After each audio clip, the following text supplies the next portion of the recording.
Sometimes when I see people who are my parishioners in my last parish, they ask me this question. They say, "Are you happy out there in Argentina?" And I'm not quite sure what that question means on face value, because I see it as being also kind of a statement that says, "Are you having a better time up there than you did when you had us as your parishioners?" And I would answer with kind of a sheepish, "Yeah, I'm happy." Now I use that as an example because that question is an important question. Not the place, but the question, are you happy? Someone asked you that question, are you happy? How would you answer? Especially with that long pregnant pause that waiting for you to figure out what you're going to say.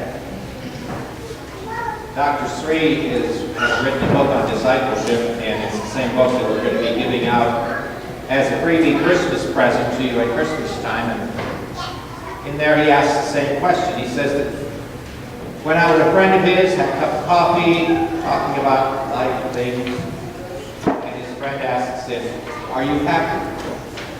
And he stammered a bit with that question because he didn't quite know how to answer it. He said, "Well, you know, I got a good job, I'm getting good grades, and I got a girlfriend. I guess, yeah, I'm happy." He got home and he was nagged by this question constantly. Am I happy? Now, I equate the question, am I happy, with the next one that Dr. Sri experienced and explored. Is Christ the center of your life? Is he truly the center of your life? When he found out what that meant, and truly, in a sense, gave his life to the Lord, and he could point to that moment when it really happened, when he gave his life to the Lord, it's then that he began to see what happiness was all about, and how he could be happy. It wasn't that his life was perfect, it wasn't that everything was going to go exactly the way he wanted it to. He would have his disappointments and his sufferings, but he still, deep down, was happy. Because he knew Jesus was at the center of his life. You know, we own all sorts of things, and we take responsibility for all sorts of things. And when we take ultimate responsibility for things, we sometimes own them way more than we should. In other words, we seek to be in control of things around us. And when we're out of control, when we're not in control, it's then that we start getting annoyed and things start going the wrong way for us. One of the things I've been doing lately is a lot of exercise. It's probably not a lot of exercise as far as people who exercise a lot. But it's a lot of exercise for me since I didn't exercise at all. And usually exercise for me would make me break out in rashes. I am very allergic to sweat.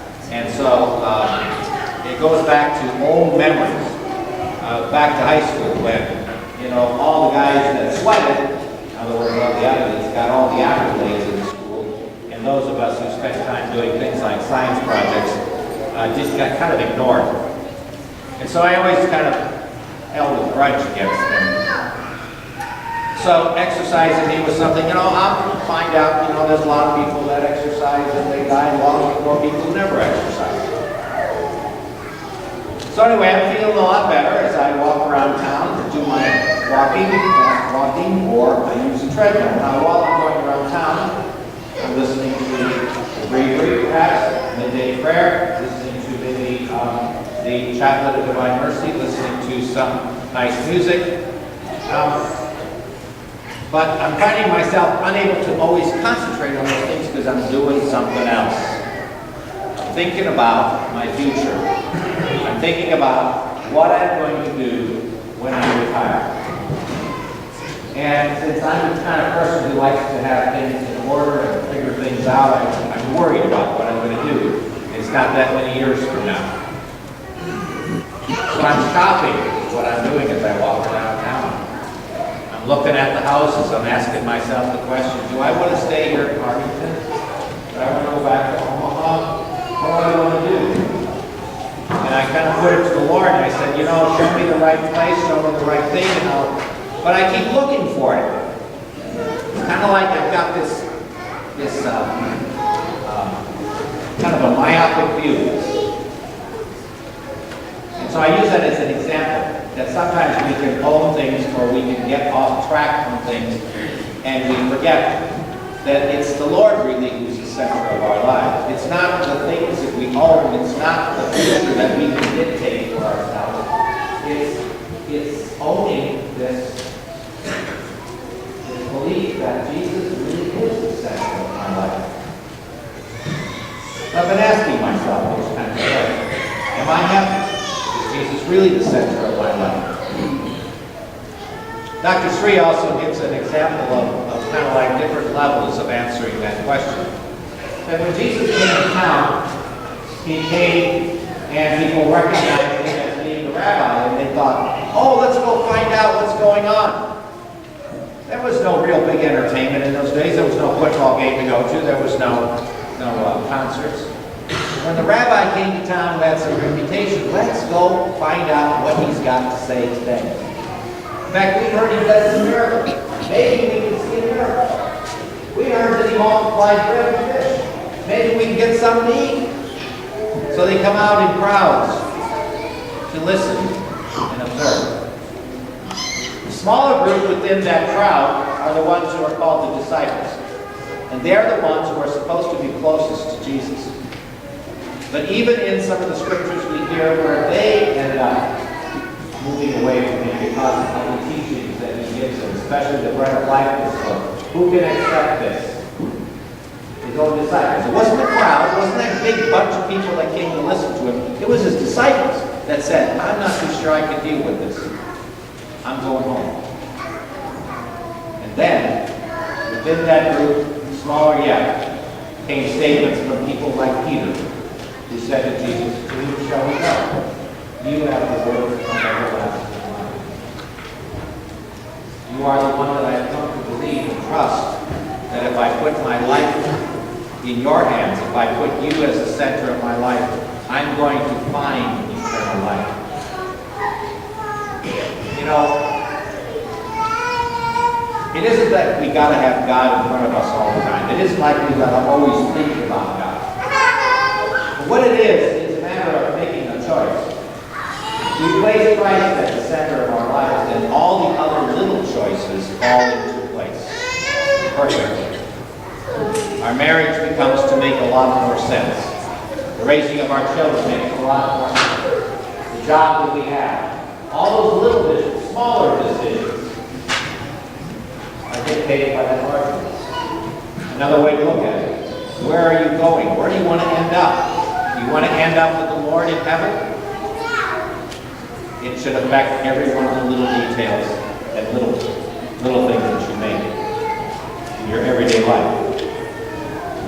You know, if you're going to go shopping for groceries, it could affect all the little decisions. What car you're going to take, what direction you're going to turn, what time of the day you're going to do it, so that you get the job done. The same is true putting Christ in the center of our lives. Every other decision should be seen in light of it, and we should consult Him, especially with the big decisions. Like two people falling in love, wanting to get married. You know, if they hadn't talked to God about this and said to Him, is this the right one for me, Lord? If you haven't brought Him into it, missing out on something. You're not really having Jesus in the center of your life. This coming Sunday, we begin a little 3-part series in our parish for some adult renewal called Theological Speakeasy. And it starts next Sunday at 5:30 over at the Arlington Hotel. And I looked up the word speakeasy and I found out that it came about in 1889. It was referred to those unlicensed saloons, where we don't have any unlicensed saloons in town. But what this one's all about is a place for us to have some comfort and to have a beer and maybe to take a look at something serious in our lives. The important things, like the presence of the Eucharist, something that we really need in order for us to deal with the ups and downs of life. Are you happy? Is Jesus really the center of your life? Finally, the gospel today, Bartimaeus. the blind man. He was physically blind, but spiritually he had already begun to see.